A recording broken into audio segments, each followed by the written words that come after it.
का पिता है, कौन विष्णु की मां, शंकर का दादा कौन है, हमको दे बता। ये जानने के लिए कृपया सुनिए। जगत गुरु तत्वदर्शी संत रामपाल जी महाराज के अमृत वचन सर्व पवित्र धर्मों के पवित्र शास्त्रों के आधार पर। उस काल को देखकर अर्जुन आंखों देखा बता रहा है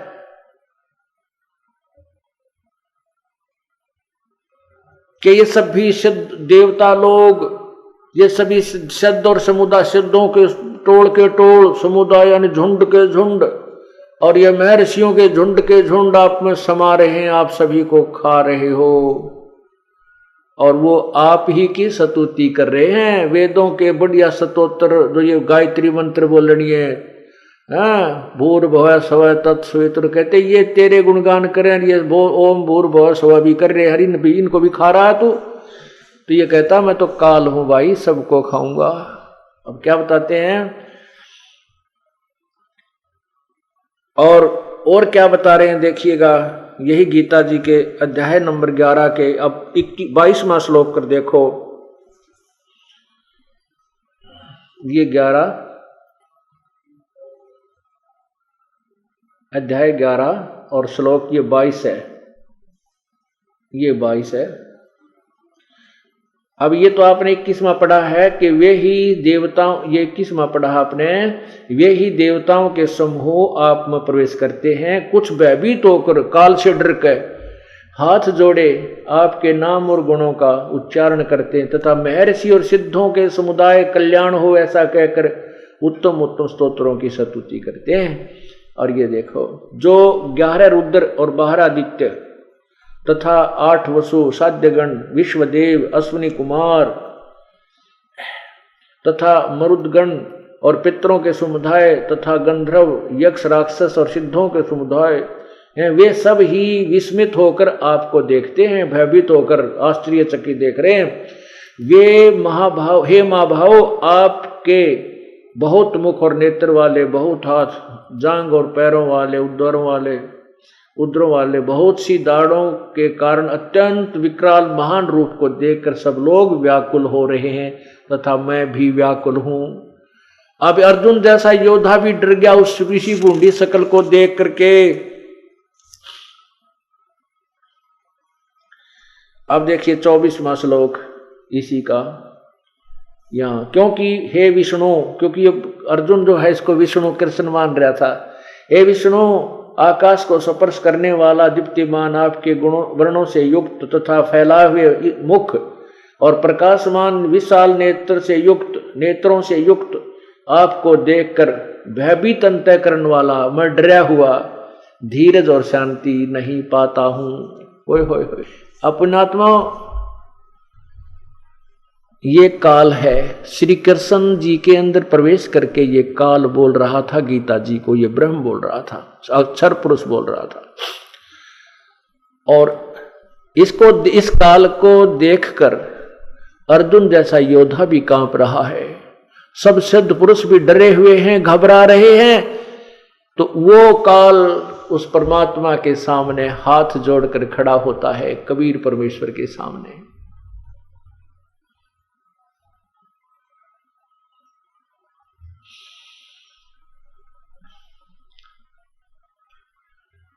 मूर्ख मनवा काल की चिंता क्यों सताती है, सतगुरु अपना साथी है, सतगुरु हरदम साथी है। मूर्ख मनवा काल की चिंता क्यों सताती है, सतगुरु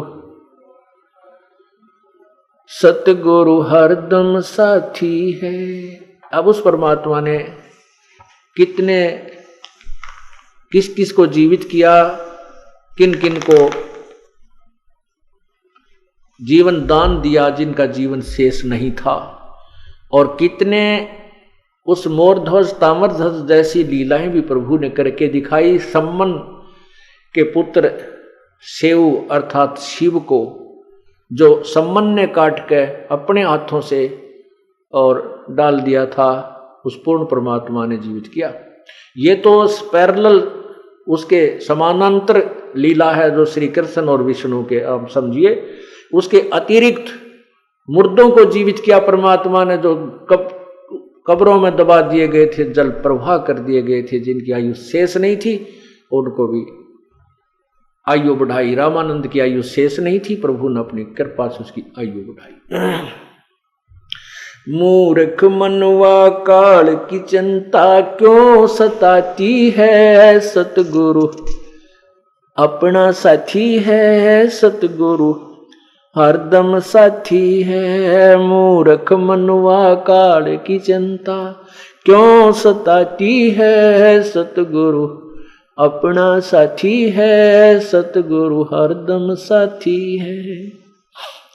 ज्ञाबन गऊ काट के डाली कैसी करी डठाई, कह सिकंदर इसे जीवित कर दे जब मानो तेरी खुदाई।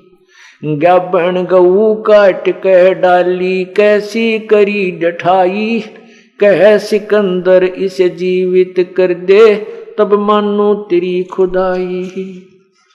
माँ बेटा गऊ बच्चा तत्काल जवाई फिर दूध दुहाती है, सतगुरु अपना साथी है, सतगुरु हरदम साथी है। मूर्ख मनवा काल की चिंता क्यों सताती है, सतगुरु अपना साथी है, सतगुरु हरदम साथी है। इंद्रमती पर काल झपट्या सतगुरु करी सहाई, कमाल कमाली जीवित कीने सत्य कबीर दुआई। इंद्रमती पर काल झपट्या सतगुरु करी सहाई, कमाल कमाली जीवित कीने सत्य कबीर दुआई। सिकंदर की जलन बुझाई वो तो करामाती है, सतगुरु अपना साथी है, सतगुरु हरदम साथी है। मूर्ख मनवा काल की चिंता क्यों सताती है, सतगुरु अपना साथी है, सतगुरु हरदम साथी है। बिजली खान पठान सुलझाया और अब्राहिम सुल्तानी, हिंदू राजा वीर सिंह ने सीख गुरु की मानी। बिजली खान पठान सुलझाया और अब्राहिम सुल्तानी, हिंदू राजा वीर सिंह ने भी सीख गुरु की मानी। वेद कतिब कह एक कहानी, कोई जात न पाती है, सतगुरु अपना साथी है, सतगुरु हरदम साथी है। मूर्ख मनवा काल की चिंता क्यों सताती है, सतगुरु अपना साथी है, सतगुरु हरदम साथी है। जो चाहे सो कर दे सतगुरु, भरम पड़ो मत कोई। सेऊ दड़ पे शीस चढ़ाया, पीछे करी रसोई। जो चाहे सो कर दे सतगुरु, भरम पड़ो मत कोई। सेऊ दड़ पे शीस चढ़ाया, पीछे करी रसोई।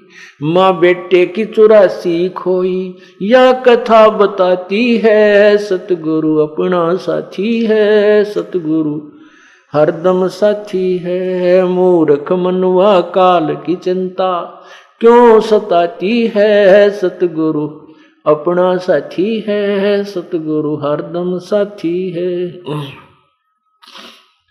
जगन्नाथ का मंदिर बचाया, जल्दी न करी चढ़ाई। साहेब कबीर के तेज के आगे फीका पड़ गया भाई। जगन्नाथ का मंदिर बचाया, समुद्र ने करी चढ़ाई। साहेब कबीर के तेज के आगे फीका पड़ गया भाई। विपर रूप धर दई दवाई, मेरी नहीं पार बसाती है, सतगुरु अपना साथी है, सतगुरु हरदम साथी है। मूर्ख मनवा काल की चिंता क्यों सताती है, सतगुरु अपना साथी है, सतगुरु हरदम साथी है। राज दरबार ने राज दरबार में साहेब कबीर ने पग पर डाला पानी, जगन्नाथ के पंडे के पैर किया पड़गी आग बुझानी। राज दरबार में साहेब कबीर ने अपने पैर पर डाला पानी, जगन्नाथ के पंडे के पैर किया पड़गी आग बुझानी। दूत भेज के बूझी कहानी, जो की त्यों ही पाती है सतगुरु अपना साथी है, सतगुरु हरदम साथी है। मूर्ख मनुआ काल की चिंता क्यों सताती है, सतगुरु अपना साथी है, सतगुरु हरदम साथी है। उबलते तेल के बर्तन में डाले बंदी छोड़ कबीर, शेख तकी कह मंत्र से तेल की इसने ठंडी करी तासीर। उबलते तेल के बर्तन में डाले वह बंदी छोड़ कबीर, शेख तकी कह मंत्र से इसने तेल की ठंडी करी तासीर। डाली उंगली ना सही पीड़, सिकंदर को मूर्छा आ जाती है, सतगुरु अपना साथी है, सतगुरु हरदम साथी है। मूर्ख मनवा काल की चिंता क्यों सताती है, सतगुरु अपना साथी है, सतगुरु हरदम साथी है। साहेब कबीर को काटन चाला वो शेख तकी जलील, आर पार तलवार निकल जा फिर भी समझा नहीं खलील। साहेब कबीर को काटन चाला वो शेख तकी जलील, आर पार तलवार निकलगी तो भी समझा नहीं खलील। भाग गया ना लाई ढील, साहेब को हंसी आ जाती है, सतगुरु अपना साथी है, सतगुरु हरदम साथी है। मूर्ख मनुआ काल की चिंता क्यों सताती है, सतगुरु अपना साथी है, सतगुरु हरदम साथी है। शेख तकी ने जुल्म किए 52 करी बदमाशी, खुन्नी हाथी आगे डाले व बांध चूड़ अविनाशी। शेख तकी ने जुल्म गुजारे 52 करी बदमाशी, खुन्नी हाथी आगे डाले व बांध जूड़ अविनाशी। हाथी डर से भाग जासी, दुनिया गुण गाती है, सतगुरु अपना साथी है, सतगुरु हरदम साथी है। मूर्ख मनवा काल की चिंता क्यों सताती है, सतगुरु अपना साथी है, सतगुरु हरदम साथी है। झूठा प्रचार किया किसी मूर्ख ने, कबीर करे भंडारा, 2 रोटी का साधन नहीं था वह भेख जुड़ा अतिवारा। झूठा प्रचार किया किसी मूर्ख ने, कबीर करे भंडारा, 2 रोटी का साधन ना थे भेख जुड़ा अतिवारा। बन आया के 100 बन जारा, यो होता हिमाती है, सतगुरु अपना साथी है, सतगुरु हरदम साथी है। मूर्ख मनुआ काल की चिंता क्यों सताती है, सतगुरु अपना साथी है, सतगुरु हरदम साथी है। जीवा दत्ता ने सूखे खूंट पर लई परीक्षा बारी, साहेब कबीर के शरणामृत से हरी हुई वो डारी। जीवा दत्ता ने सूखे खूंट पर लई परीक्षा बारी, साहेब कबीर के शरणामृत से हरी हुई वो डारी। कबीर बट नाम से जाता पुकारी, दुनिया देखण जाती है, सतगुरु अपना साथी है, सतगुरु हरदम साथी है। मूर्ख मनुआ काल की चिंता क्यों सताती है, सतगुरु अपना साथी है, सतगुरु हरदम साथी है। रविदास कबीर हाथी चढ़ चाले, संग ले ली गण का माई, गंगो तकसीसी में भर के मदराजों पीवे वाई। रविदास कबीर हाथी चढ़ चाले, संग ले ली गण का माई, गंगोदक शीशी में भर के मदराजों पीवे भाई, 64 लाख ने भक्ति गंवाई। मूर्ख को न प्रतीत आती है, सतगुरु अपना साथी है, सतगुरु हरदम साथी है। मूर्ख मनुआ काल की चिंता क्यों सताती है, सतगुरु अपना साथी है, सतगुरु हरदम साथी है।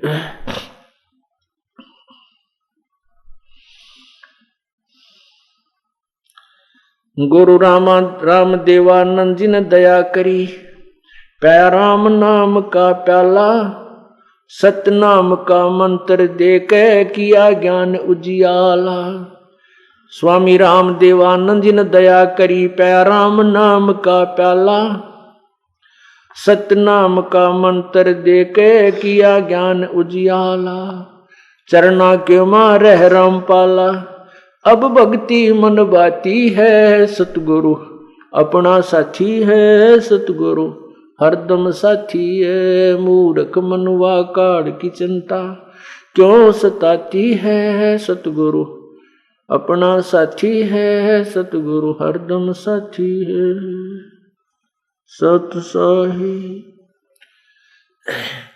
पुण्यात्माओं,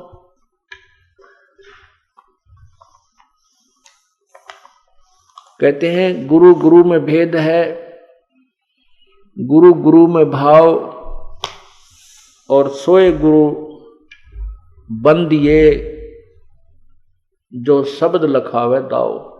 गुरु प्रत्येक को गुरु कहा जाता है जो कोई भी दिशा दर्शन दिग्दर्शन कराता है, लेकिन उन गुरुओं में अंतर होता है।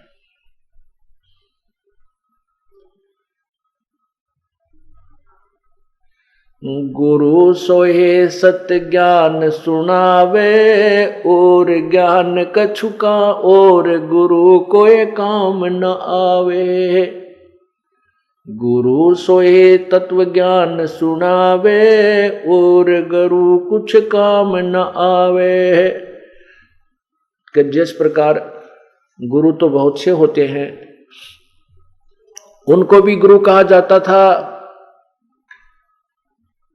उनको महर्षि भी कहा जाता था, जिनको ना वेदों का ज्ञान, ना अपने सदग्रंथों का ज्ञान, ना कोई भक्ति विधि का ज्ञान था उनको।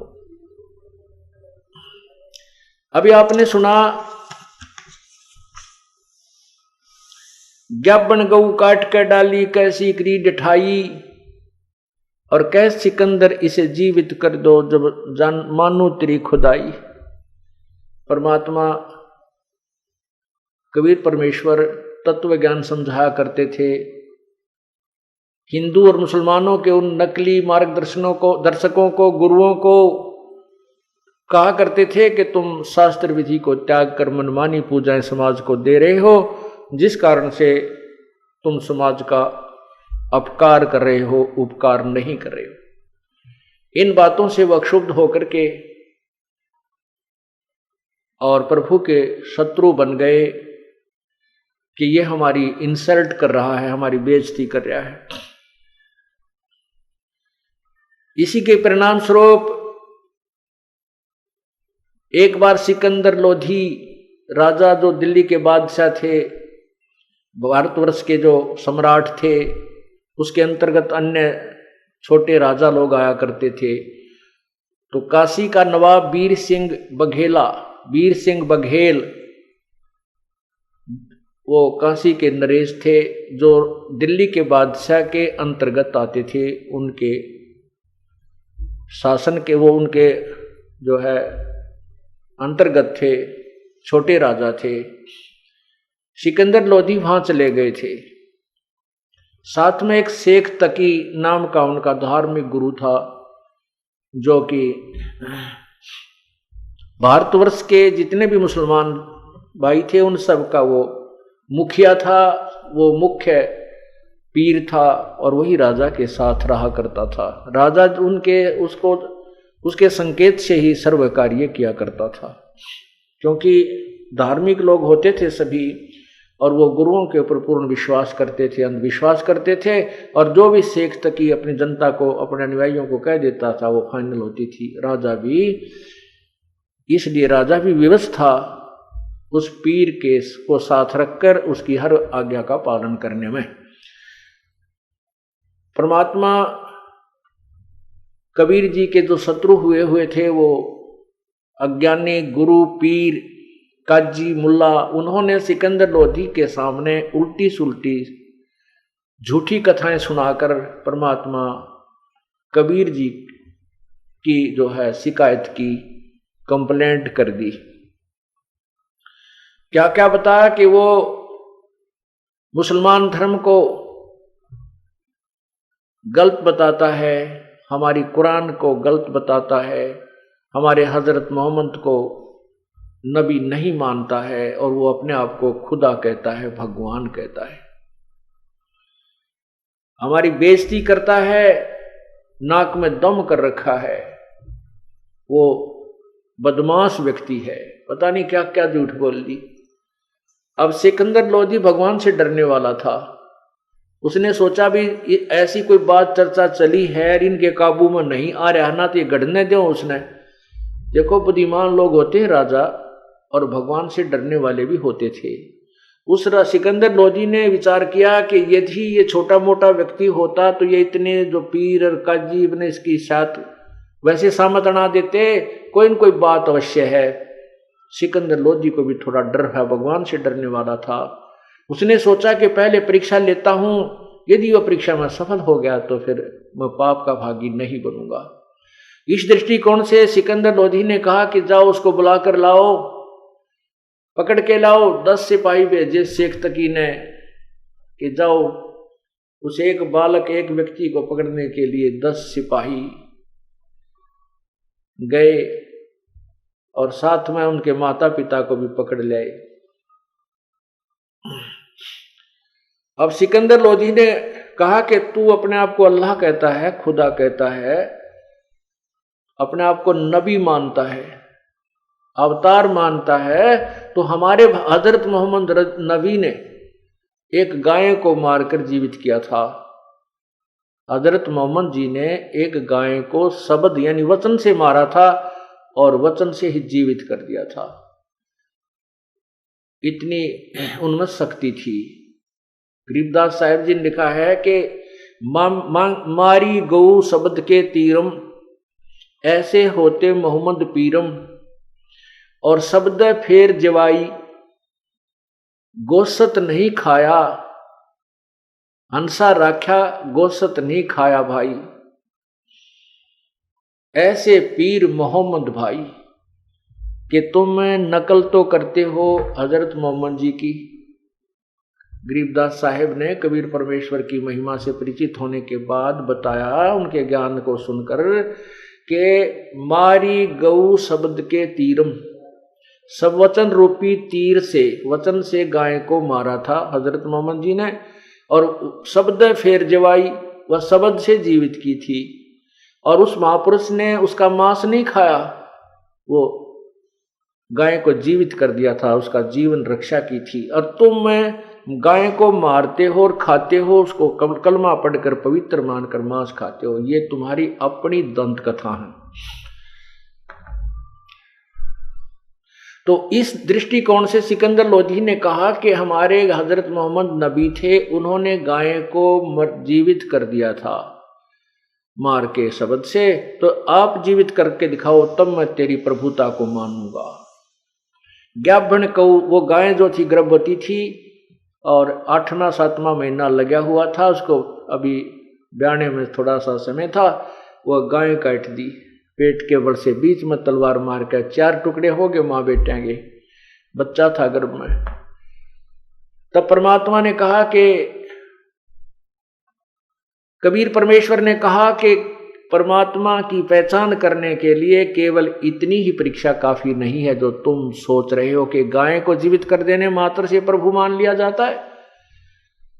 तो फिर उन परमात्मा ने वो दोनों माँ व बेटियां गए, एक एक थपकी दी, नौकर का चुटकी देकर 1 मिनट में वो जीवित कर दिए, और गाय के नीचे वो बच्चे को लगा करके और दूध की बाल्टी भर दी। तब कहा था गौ अपनी अम्मा है, इस पर छुरी मत बहा, कह कबीर इसके घी दूध को ये सब ही आत्म खा। जिस ममड़ी का, जिस माता का दूध पीवत हो और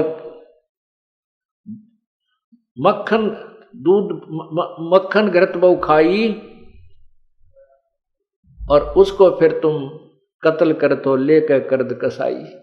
जिस गऊ को तुम मां कहते हो, जिसका तुमने दूध पी लिया वो मां हुई, और उस मां का फिर तुम कत्ल करते हो, मांस खाते हो लेकर कर्द कसाई। जिस ममड़ी का दूध पीवत हो, जिस मम्मी का, मां का तुम दूध पीवत हो और दही घृत बहु खाई और उसको फिर तुम कत्ल करो लेकर कर्द कसाई।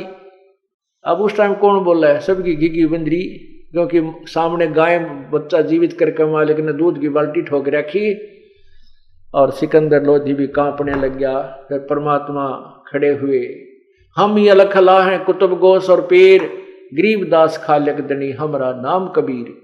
मैं वो अल्लाह अकबर हूं, मैं वो कबीर अल्लाह हूं जिसको तुम अल्लाह बड़ा कहते हो। मैं वही अल्लाह बड़ा हूं, मैं वही अल्लाह कबीर हूं, मैं वही भगवान हूं, पूर्ण परमात्मा हूं।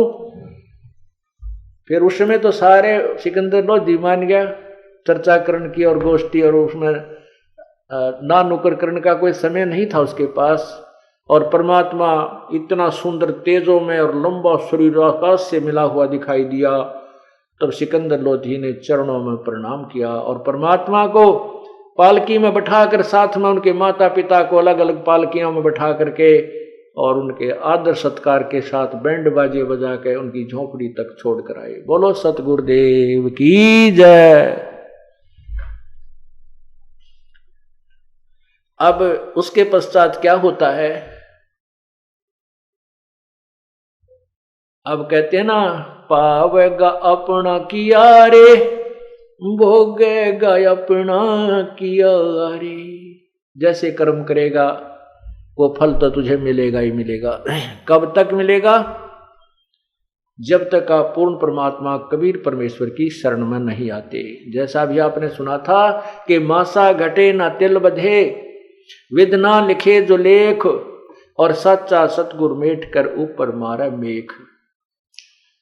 तो सिकंदर लोधी प्रभावित बहुत हुआ, लेकिन ये नकली गुरु, नकली पीर, ये डुप्लीकेट महर्षि, ये हमेशा इस जनता के शत्रु रहे हैं और ये भोली जनता इन पर बहुत विश्वास किया करती रही है कि ये जो कह रहे हैं सही है। जब वहां परमात्मा ने सबके समक्ष गाय को जीवित कर दिया, बच्चे को भी जीवित कर दिया, दूध की बाल्टी भर दी और दूध पिया गट गट, औरों को भी पिलाया, तो उसको सिकंदर लोधी भी प्रभावित हुआ। लेकिन वो नकली पीर जो शेख तकी था उसका शत्रु था, वो पीर नहीं था, गुरु नहीं था, वो गुरु के रूप में एक शत्रु था। जैसे ईसा मसीह जी ने यही शब्द उच्चारण किए थे कि जिनको तुम अपने निकटतम, जिनको तुम अपने गुरु मानते हो, ये तुम्हारे सामने तुम्हें बहुत अच्छे नजर आते हैं, बहुत प्यारे लगते हैं, ये भेड़ की शक्ल में ये भेड़िए हैं जो तुम्हारे जीवन को खा रहे हैं। इन्हीं बातों से दुखी होते होकर के उन गुरु लोगों ने, उसमें अशिक्षित समाज था, और भ्रमित कर दिया और उस पुण्यात्मा को क्रश करवा डाला। आज वही स्थिति इस दास के साथ चल रही है, लेकिन अब समाज शिक्षित है और हिंदुस्तान स्वतंत्र है। इन लोगों की वो दाल नहीं चल पाई और नहीं गल पाई और ना ही गलेगी। अगर आज से 50-100 साल पहले शुरू होती है ये मार्ग, तो इस दास का हफ्ते पहले पता नहीं टुकड़े कहाँ मिलते, राख बन जाती। परमात्मा ने ऐसे समय में शुरू करना था, सुनियोजित था प्रभु का कि ये समय आ गया है, समाज शिक्षित है, ज्ञान और शास्त्र हमारे साथ हैं, इसलिए इन भ्रमित करने वालों का दाव नहीं लग पाया। हालांकि इन्होंने तो अपने तरफ से पूरा काम कर दिया था कि ऐसा काम कर दो, झूठा केस बनवा दिया, जबकि हमारे आश्रम पे आक्रमण हुआ क्रोथा में, उनको तो इनाम दे दिया। ये देखो यहाँ के काल के इस कलयुग के न्यायकारी राजा जो आक्रमण करने आए, कानून हाथ में लिया, उनको तो इनाम दे दिया, उन पे कोई केस नहीं करने को तैयार। और निर्दोष जो अपने आश्रम में बैठे थे चुपचाप उनके ऊपर आक्रमण किया और ना जाने किन कारणों से उनको गोलियों से, पुलिस की गोलियों से घायल हुए हैं। और अब स्पष्ट हो गया है उस CPCFSL रिपोर्ट से, मधुबन की लैब ने स्पष्ट कर दिया कि आश्रम की गोलियों से वो व्यक्ति नहीं मरा और उसके मरने की दूरी, गोली चलने की उनकी दूरी 20 फुट की है ज्यादा से ज्यादा, जबकि आश्रम से जहां वो पुलिस ने जो केस बनाया है उसमें जहां लड़के की मृत्यु स्थिति दिखा रखी है उस आश्रम से 140 फुट की दूरी पर है। और भी बहुत से कारण हैं। इस दास के बंदूक लगा रखी थी जो हमारा सेवक वहां पर था भी नहीं, मधुबन अपनी कोई ट्रेनिंग पे गया हुआ था, वो बंदूक प्रयोग ही नहीं की किसी ने, वो चली ही नहीं थी, वो मेरा लगा दी झूठी कि बंदूक लिए बांध खड़ा था बंदूक। ऐसे नकली ड्रामे बनाए इन लोगों ने।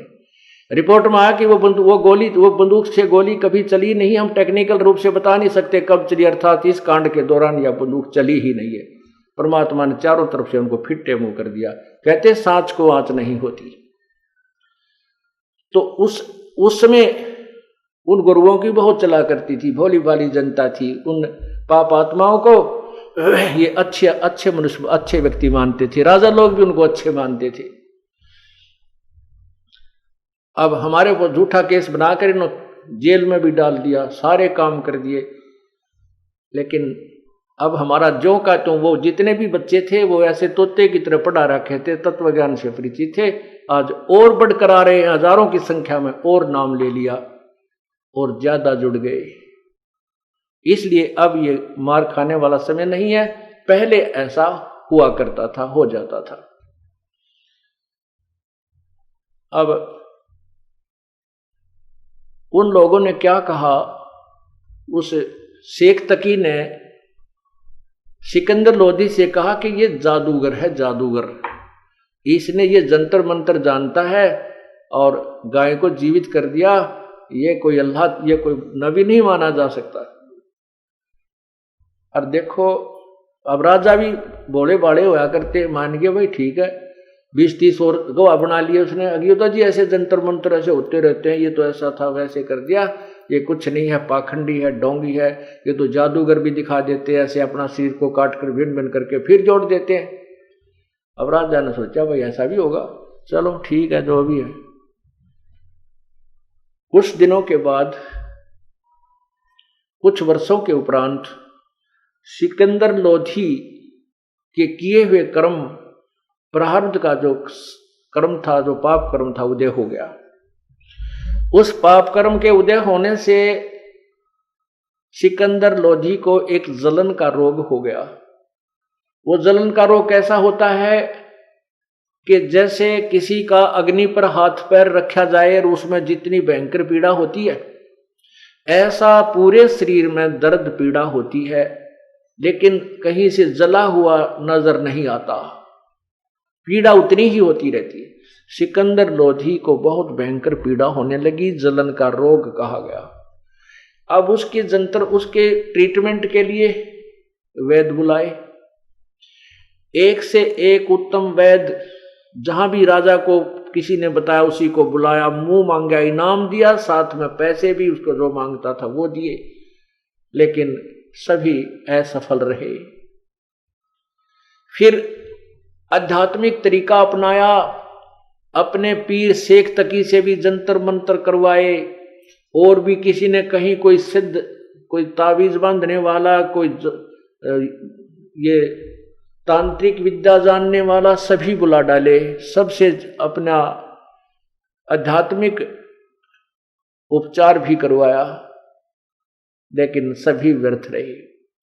अंत में ये ज्योतिषी और ये जो बड़े बड़े सिद्ध लोग थे उनके पास उनको बुलाया गया। उन्होंने बताया कि श्री राजा, ये आपके प्रारब्ध में लिखा हुआ है, आपके प्रारब्ध में लिखा हुआ कष्ट है, इसको किसी भी उपचार से, किसी भी आध्यात्मिक क्रिया से, किसी भी नाम जाप से नहीं समाप्त किया जा सकता। ये 3 ताप के अंतर्गत आता है। उस समय सिकंदर लोधी की स्थिति हो गई थी कि अब तो ये मृत्यु के साथ ही तेरी पीड़ा समाप्त होगी। ये मान चुका था। एक दिन परमात्मा की प्रेरणा हुई, किसी व्यक्ति ने जाकर के एक राज दरबारी को बताया, एक अधिकारी को ये बात बताई कि ऐसे ऐसे बनारस के अंदर एक बहुत बड़े महात्मा है, उनका कबीर नाम है, और वो ऐसे महान आत्मा हैं कि वो जो चाहे सो कर सकते हैं। उनकी कृपा हो जाए तो इस आपके राजा की पीड़ा को वो पल में समाप्त कर सकते हैं। अब उस अधिकारी ने राजा के सामने कहा, राजा ने कहा भी जो भी है जैसा भी है, अब ये ट्रीटमेंट करवाना है। तो उनका ये फैसला, उसमें राजा का कुछ बनारस में जाने का, काशी जाने का भी प्रोग्राम बना हुआ था। तो राजा ने कहा कि बहुत अच्छा हो गया है, हम उधर जा ही रहे हैं और वहां भी उस संत से भी हम ये अपना ट्रीटमेंट करवा लेंगे, जो भी जैसा आध्यात्मिक है, जैसा भी कोई वैद्य है। तो राजा वहां से चल दिया। वीर सिंह बघेल, वहां के जो नरेश थे, काशी नरेश को संदेशा भिजवा दिया गया कि राजा आ रहे हैं, सम्राट आ रहे हैं दिल्ली के। जैसे आजकल मंत्रीगण, मुख्यमंत्री जी आते हैं किसी शहर में, तो वहां का रेस्ट हाउस बुक करा दिया जाता है। रेस्ट हाउस, राज दरबार, राजभवन बोलते हैं इसको। तो उस राजभवन रेस्ट हाउस में वीर सिंह बघेल राजा ने पूरी व्यवस्था सम्राट के लिए कर दी, ठहरने की, खाने पीने की व्यवस्था बनवा दी। अब जो ही वो सिकंदर लोधी वहां पहुंचा, वीर सिंह बघेल ने खाने के लिए बहुत सुंदर सुंदर आइटम, काजू, किशमिश, सेब, संतरे, केले, दूध के गिलास सब जगह मेज के ऊपर जो ना सजा दिए और कहा, राजन जलपान कीजिए, आप यात्रा से चलकर आए हो, थक गए होगे। तब सिकंदर लोधी ने कहा कि वीर सिंह, मैं धन्यवाद करता हूं आपकी मेहमानी का, आपकी मेजबानी का, आपके आदर सत्कार का मैं धन्यवाद करता हूं, लेकिन मैं खा कुछ नहीं सकता, मुझसे कुछ नहीं खाया जा सकता, मैं तो अंतिम श्वास गिन रहा हूं। देखो मेरा शरीर कितना पतला दुबला बन गया है। तब उसने पूछा, क्या बात है राजन? बादशाह ने बताया कि मेरे एक बहुत भयंकर पीड़ा है और इसका कहीं पर भी कोई ट्रीटमेंट नहीं हो पा रहा, ना कोई आध्यात्मिक, ना कोई वैदिक तरीके से कोई भी नहीं कर पा रहे हैं, आयुर्वेद से भी नहीं हो रहा है, किसी प्रकार से नहीं। तो सिकंदर लोधी ने कहा कि वीर सिंह, आप जानते होंगे यहां कोई कबीर नाम का संत रहता है। अब राजा की इतनी बुद्धि कमजोर होती है, उसको तो जब वो मिले थे उनको, उस समय वो बात भी याद ना रही, कोई गाय जीवित करी थी, कौन था, इतना समय नहीं, वो घबरा गया, उनको फटाफट वहां से भेज दिया आदर सत्कार के साथ कि तो सिद्ध पुरुष है, कहीं तुझे गड़बड़ ना कर दे, शराब स्वरूप ना दे दे। और बाद में वो शेख तकीनवा माटी ऊपर का सुहागा मार दिया उसके ऊपर और पट्टी पहुंच दी। वो तो जंतर मंत्र करने वाला जादूगर था, फिर जादूगर ने याद कौन रखे। तब उसने, सिकंदर लोधी ने जब ये बात कही कि आपके यहाँ कोई कबीर नामक कोई संत है, आप जानते होगे, अगर वो उसको कृपया बुला कर लाओ। अब सिकंदर तो वीर सिंह बघेला परमात्मा से परिचित था, उनका शिष्य हो चुका था, कबीर परमेश्वर की शक्ति से परिचित होकर के। जो काशी नरेश था वीर सिंह बघेल, वो कबीर जी का शिष्य था और परमात्मा की शक्ति से पूर्ण परिचित था कि ये पूर्ण परमात्माएं हैं और सारी सृष्टि के मालिक हैं, लोग इन्हें पहचानने में गलती कर रहे हैं। तो सिकंदर लोधी ने जब ये कहा कि कोई कबीर नाम का यहाँ संत बताया है, उसको भी दिखा लेते हैं।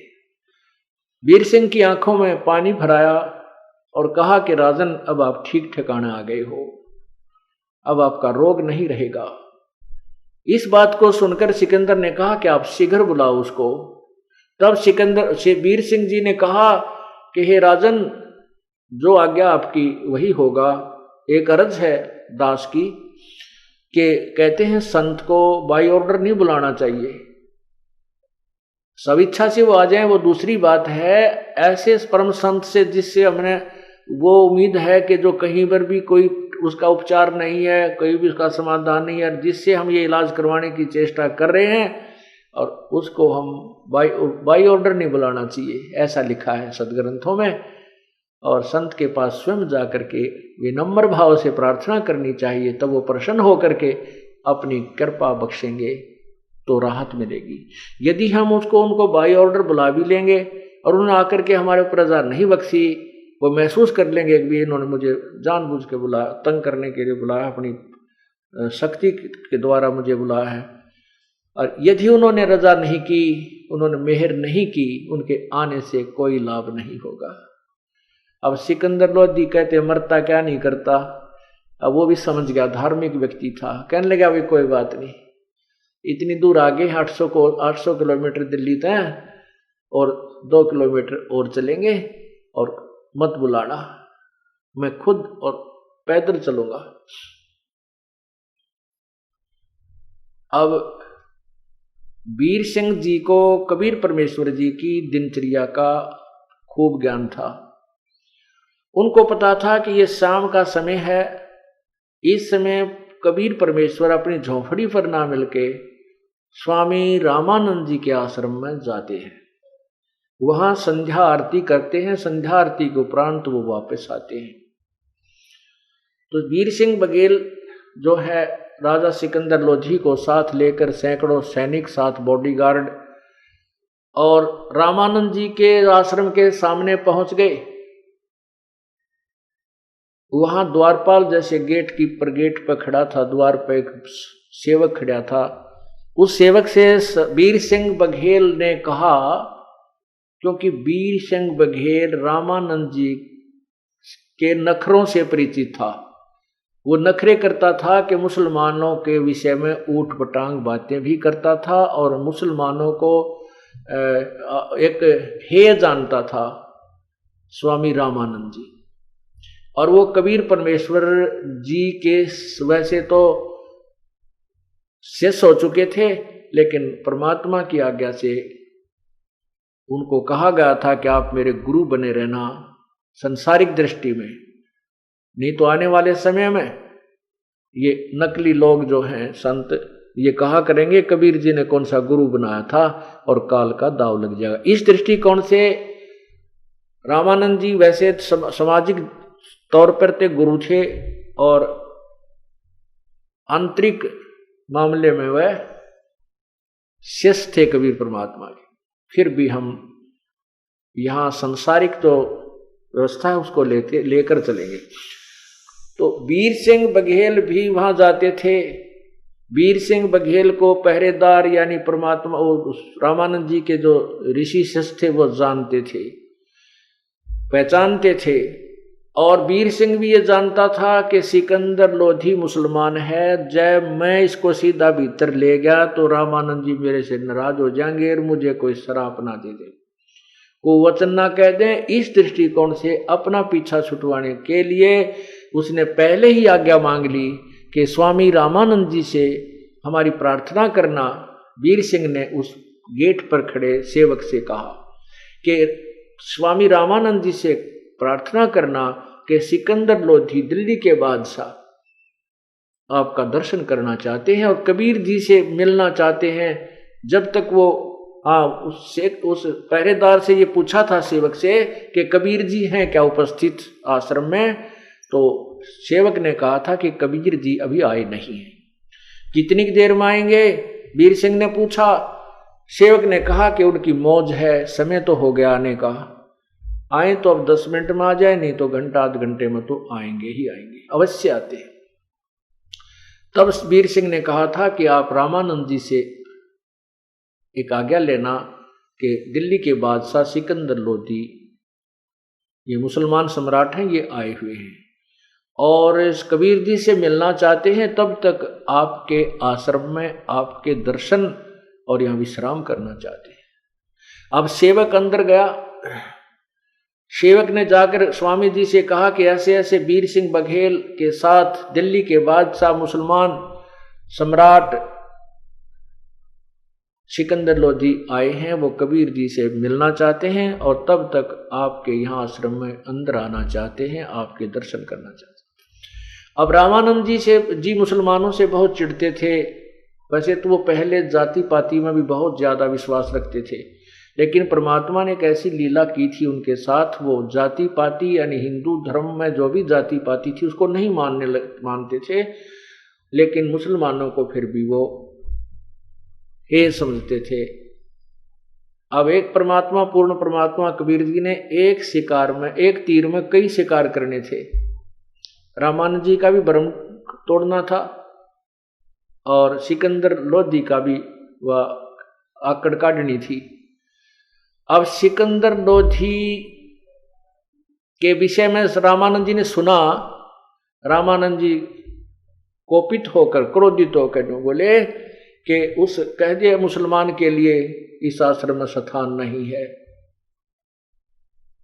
और बाहर इंतजार करे। इस आवाज को, जो कड़ाके की आवाज रामानंद जी ने कई बार सिकंदर लोधी भी सुन रहा था, कहीं साथ में ही उनका आसन था। कहते उनको उनके लिए कोई स्थान नहीं है इस आश्रम, मुसलमानों के लिए बाहर इंतजार करे। ऐसे ऐसे एक दो अपशब्द भी बोले। अब सेवक ने आकर कहा कि स्वामी जी ने मना कर दिया है और कहा कि मुसलमानों के लिए इस आश्रम में कोई स्थान नहीं है, चाहे राजा हो चाहे महाराजा हो। अब सिकंदर लोधी पहले तो दुखी था अपने दुख से, और बीमार आदमी में चिड़चिड़ापन ज्यादा होता है तो और गुस्सा उसका तो 100 पे पारा गया। एकदम क्रोधित हो गया और तलवार निकाल ली अपने कमान तय, उसने म्यान तय, और मन में ये विचार किया है कि महाराजा को, एक दिल्ली के सम्राट को ये ऐसा व्यवहार करता है इसके सम्राट के साथ, तो आम मुसलमानों के साथ इसका क्या व्यवहार रहता होगा।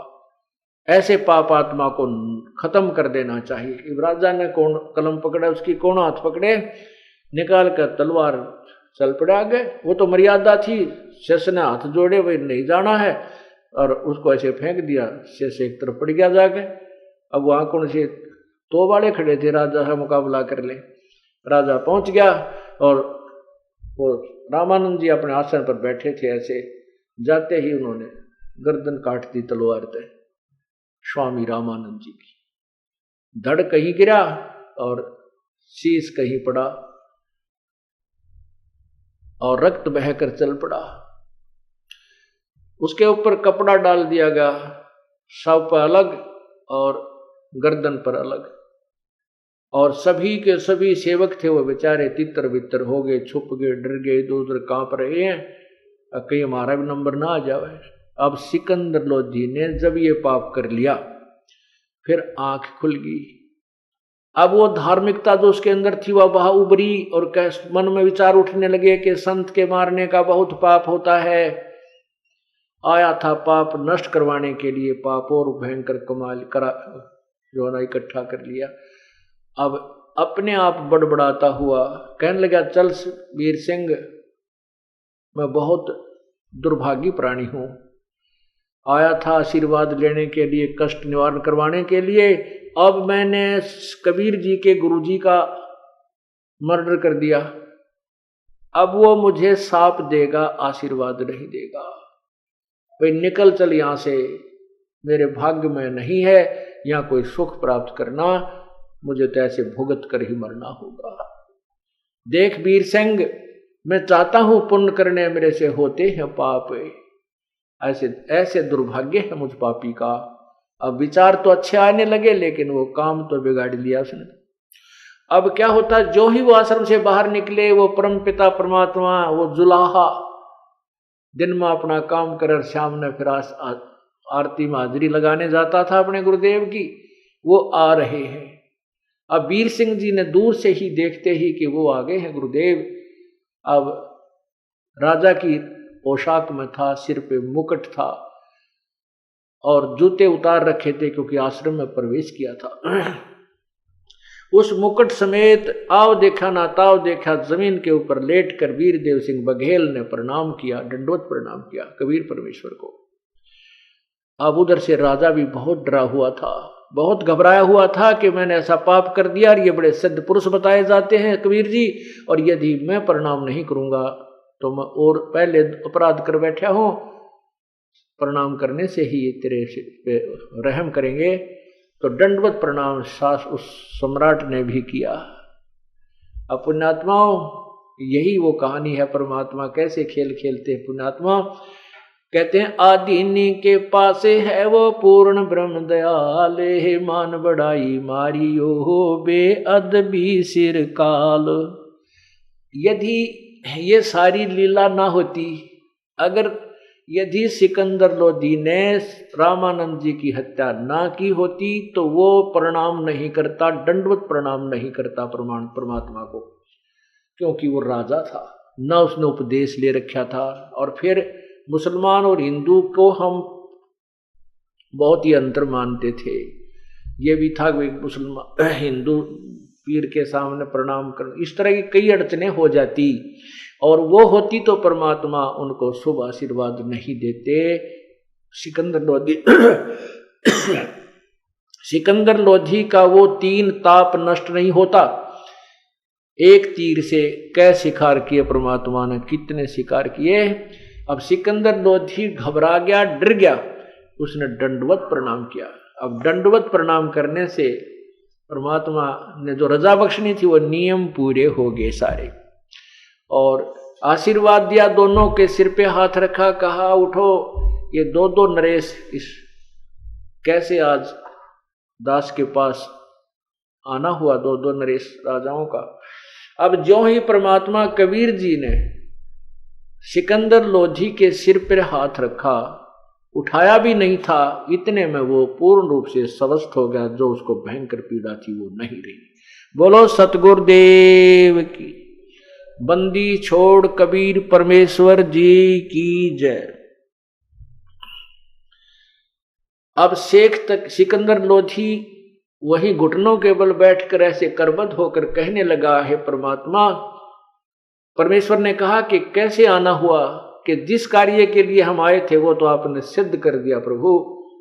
मैं एक भयंकर पीड़ा से पीड़ित था, जो कहीं भी किसका उपचार नहीं हो पा रहा था, कोई समाधान नहीं हो रहा था। ये प्रभु आपके, हे अल्लाह, आपके हाथ छूने मात्र से मैं स्वस्थ हो गया हूं।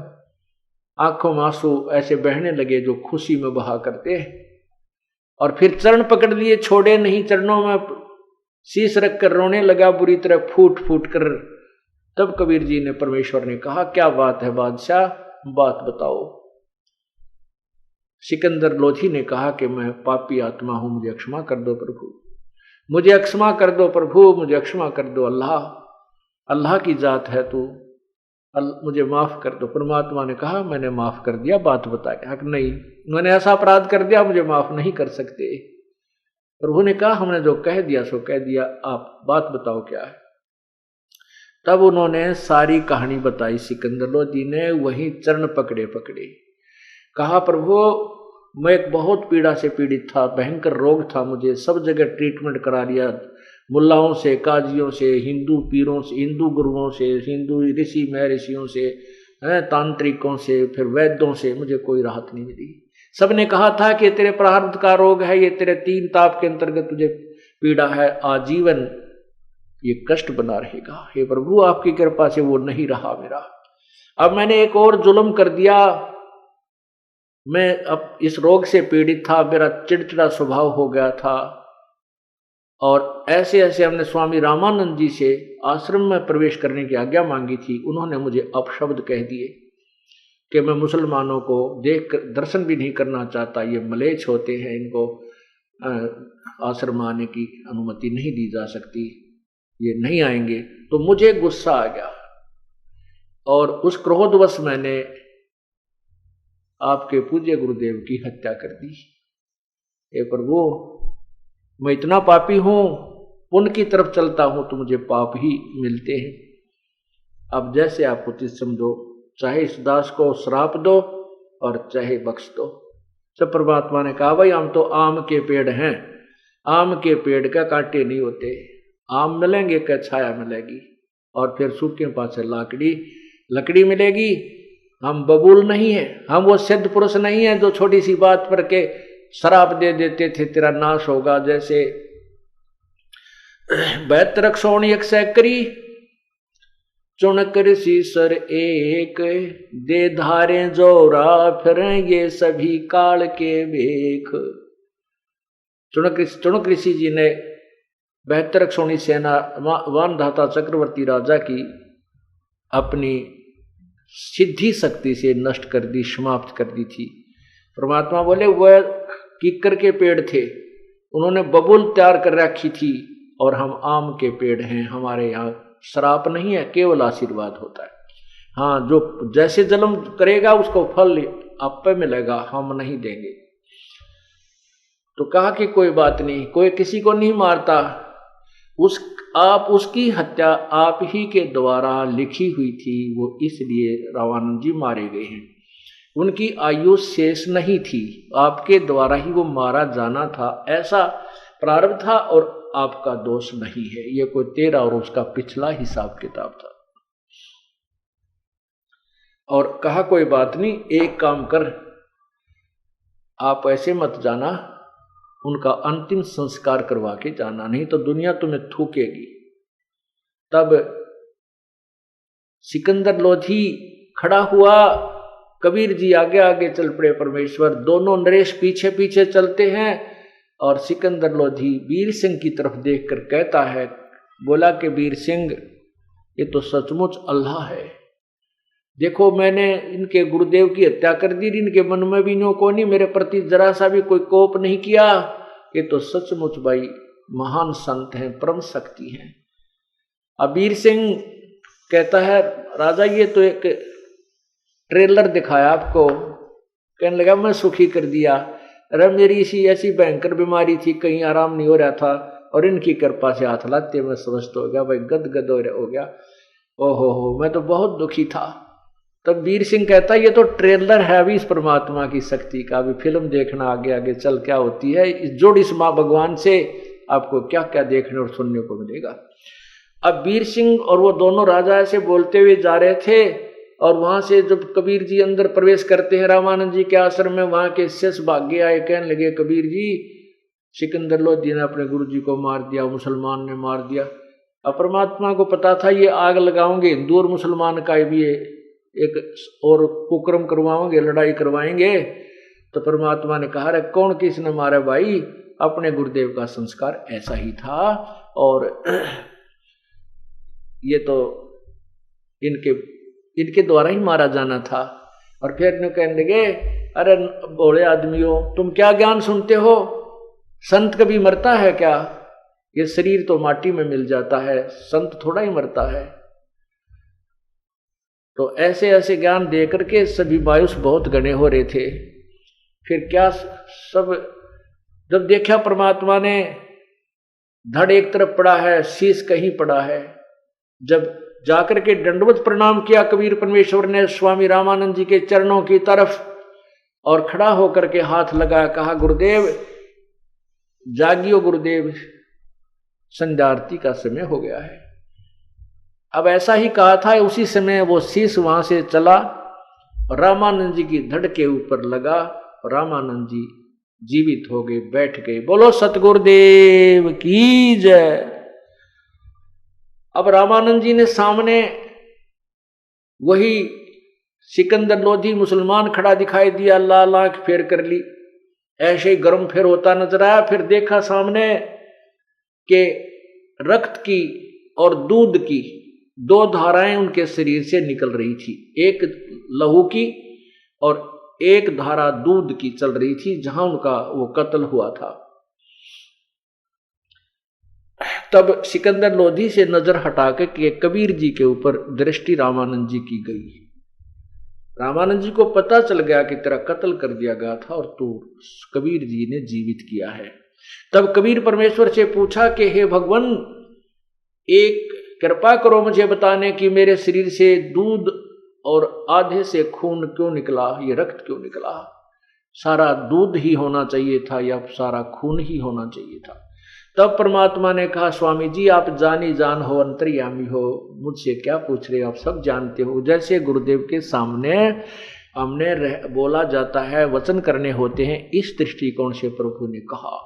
फिर बताया कि आप पहले अन्य जाति वालों को, हिंदुओं को भी हे दृष्टि से देखा करते थे, उनका आदर नहीं करते थे, आप उनको भिन्न समझते थे।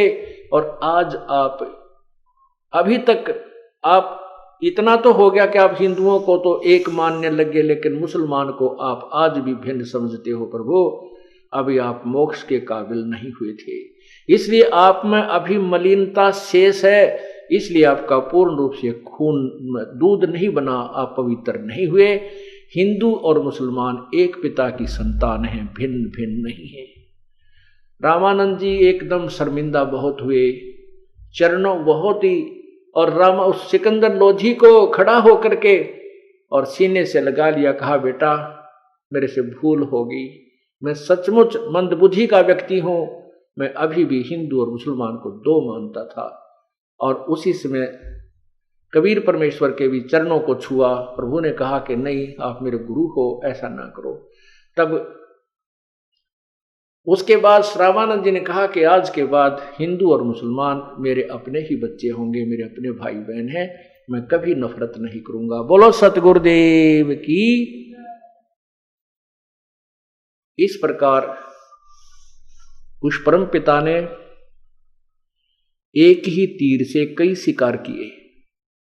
तब सिकंदर लोधी ने कहा, विचार सोचा अपने मन में कि क्यों ना ऐसे महापुरुष को मैं दिल्ली ले चलूं और वहां के लोग इनके विचारों को, इनकी शक्ति को सुनकर ये आपस का झगड़ा मिट जाएगा, हिंदू और मुसलमान का ये खाई खत्म हो जाएगी, ये दीवार ढह जाएगी ऐसे महापुरुष के ऐसे विचार सुनकर। इस दृष्टिकोण से परमात्मा से प्रार्थना दिल्ली चलने के लिए की। बोलो सतगुरुदेव की जय। शेष सत्संग शाम को सुनाएंगे।